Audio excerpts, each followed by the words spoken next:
Hello, this is David Dean, and we are doing a second hoverboard video. The first one, I had friends request that since they were at work the second the hoverboard came out, I put up a video for them.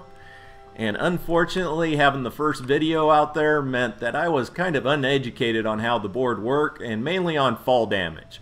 And I was just having way too much fun with the hoverboard to realize that it was the fall damage that was causing it to turn off, but also there was other issues with the fall damage when you do and don't take it, and I'll be going over that with this video. And this is a more detailed video. I'm going to be talking about the launch pads, how far you need to space them apart if you're doing a racetrack or doing a stunt park or something like that. Also with the jump pads, how you can space those out now differently.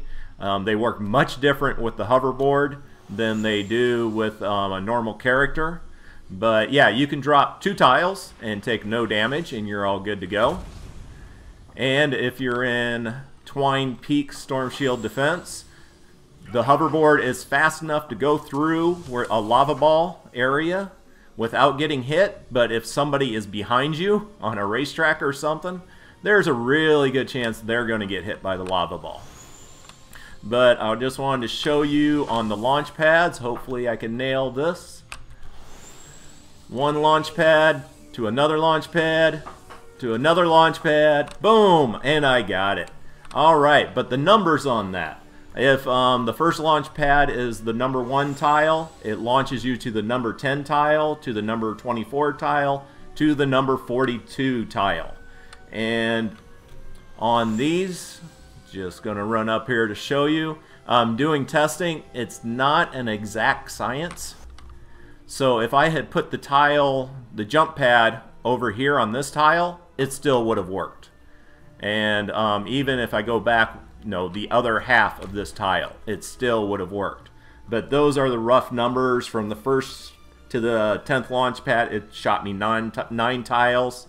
The second launch pad, since I was doing it in sequence, shot me out roughly 14 tiles, and then the third launch pad shot me out 18 tiles. So it just keeps increasing until you just run out of area. Did also want to show, if you got a tile and then immediately a wall, doesn't work if it's 3 high. Whoop.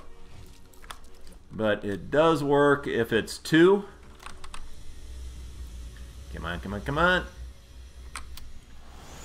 So you can hop over it, no issue, no problem.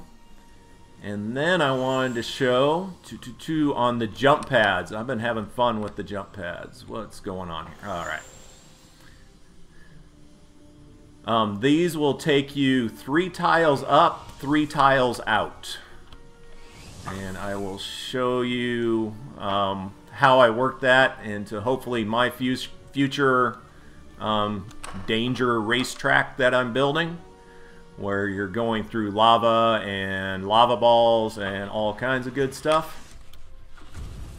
And it's still in the work, trying to figure out a good place to get this all set up. So like right here, the cliff face is 3 tiles out. Can't get all the way to the top on the first try, but it can send me up to a launch pad, to another launch pad, and I'm good to go. And right here is where I was experimenting with that. As I was saying, 1, 2, 3 tiles away, and then 3 tiles up. So that is a dramatic improvement. And then I also wanted to mention the fall damage. If you watch on my health, I'm right now at 172 roughly. Fall down 3 tiles, I take about 31,000 damage. Well, I want to heal first. And get my board back. Alright. But if I fall on the board, I take 3,000 damage. So I take 1/10 the amount of damage I would normally take. So I'm going to use that as my excuse for being a little bit slow on the take-up. Fall damage causing the board to break. But also, on another thing, this is 2 tiles high. If I go down it, no jump, no issue. But I have the problem when I see a cliff, I always want to jump off of it. Unfortunately, oh, that time it worked. And this was one thing I was having trouble with in the video, is sometimes when I jumped on a 2-tile one, I would take damage, and sometimes I wouldn't, and now it's not going to do it.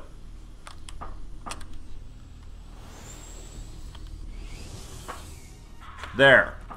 And oh, I know the difference, and I just figured this out here right now. And this was a big problem with me trying to figure out what was going on with fall damage. If I hit the spacebar to jump and then let go of it, oh, it doesn't make a difference.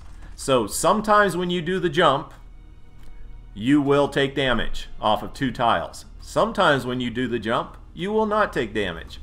And I'll play with that more, but right now that's what I got on it. Definitely causing some issues. But the best thing to do is if it's 2 tiles high, don't jump. And I am still trying to work the geysers into it, but man, those geysers just send you so far up in the air. It's hard to gauge it and kind of hard to work with.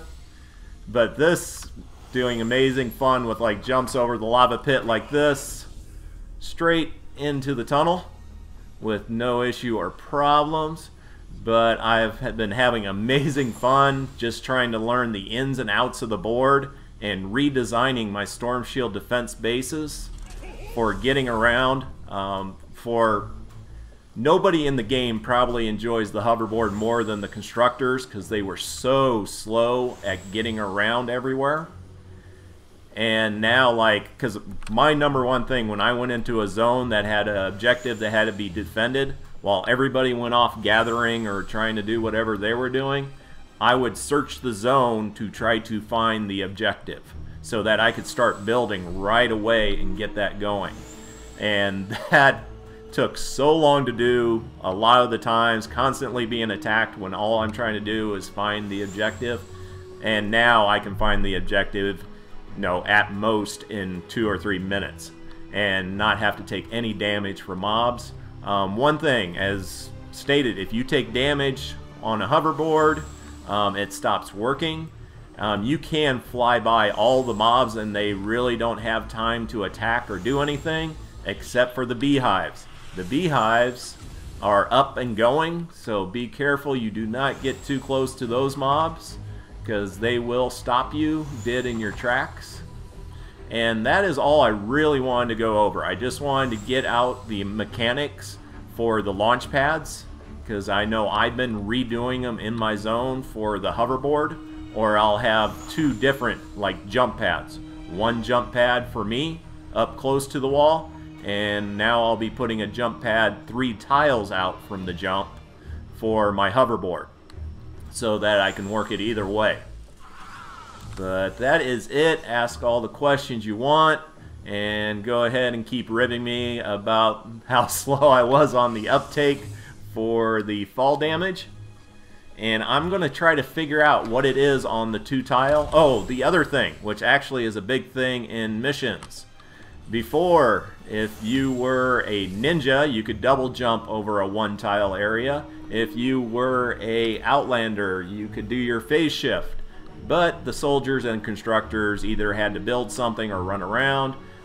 This will jump, get you over the 1 tile, which is actually a big help in running around the missions, mainly the industrial areas where they have all the ditches throughout them. But that is it. Once again, do not go into the lava. This thing is great on water. Does seem to slow down a bit. But yeah, lava is an instant killer. Also, if you build in Twine Peaks, you just saw it, the lava sometimes just spits out randomly. And I have been hit a few times on my jump across the lava here by that. And you just saw it right there. And that is totally random. Where the lava balls coming from the sky, they detect you. And fortunately, if you try to run across one, you usually get hit. But if you hoverboard, you're good to go. And as I said, that would be a great thing to put in the racetrack, because whoever is the number 2 or 3 guy, there's a good chance they're going to get splattered. But that is it. Have a great day and enjoy your hoverboards.